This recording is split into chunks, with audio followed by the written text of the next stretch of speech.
purpose isn't static. What used to be your identity might now be your limitation. Many people stay stuck because they are loyal to old victories. You're praying for a revival when what God is actually demanding for is a reinvention. Reinvention is not rebellion. Rather, it's obedience to divine progression. Yeah, so basically, when what used to work no longer works, as far as I'm concerned, it's a call to reinvent yourself. Because there just comes a point in every purpose journey where the system that used to carry you no longer carries you, and it suddenly fails. And it's not because you're necessarily doing anything wrong. Sometimes it's actually because you've outgrown what used to be right. So in times like that, I believe the next thing is to reinvent, the next thing is to pivot. And many times we feel a sense of guilt when we believe it's time to pivot because we're usually loyal to our former victories. But if anyone is going to be reawakened to their purpose, they must understand that reinvention is not rebellion. Rather, it's obedience to divine progression. And at every point in time, I believe we're called to make progress according to a divine blueprint, according to a script that has been written concerning us. And so you look at things like Exodus 16, and in Exodus 16, we see there are different circumstances with the children of Israel, but at some point manna ceased, and manna in itself was a divine system. But one day it stopped falling because the promised land doesn't run on wilderness protocols.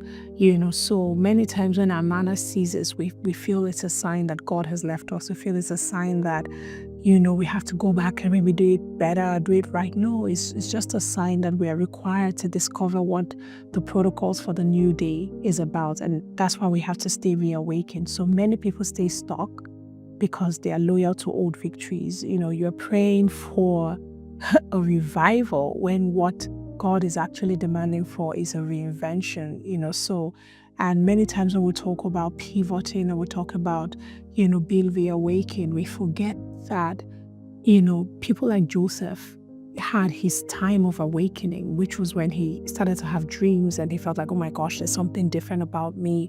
I'm called to be separate from my brothers. And the symbol of it was his father's endorsement by giving him a coat of many colors, and he wore it proudly. But the problem with the coat of many colors was that it was a declaration of a promise of a future. But in the future, there was no place for the coat. So Joseph couldn't wear his coat of many colors in Pharaoh's palace.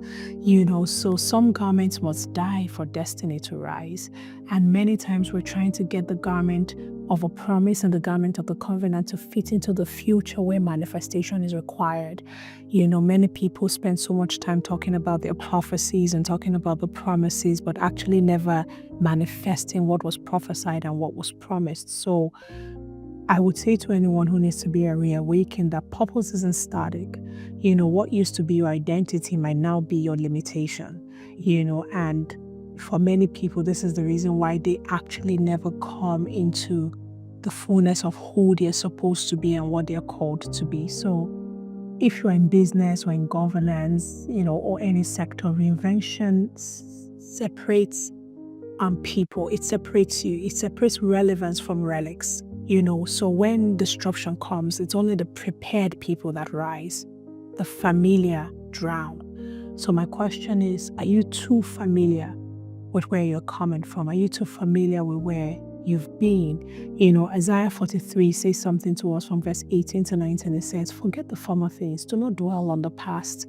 It says, see, I am doing a new thing.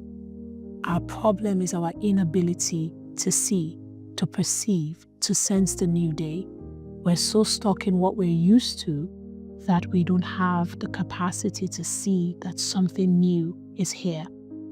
So this is why I'm teaching Be Awakened to Purpose. It's time to stop dragging yesterday's tools into tomorrow's terrain. Reinvention is holy, is of God. It's who Jehovah is. Reinvention is now. So I hope I get to see you in class. God bless you.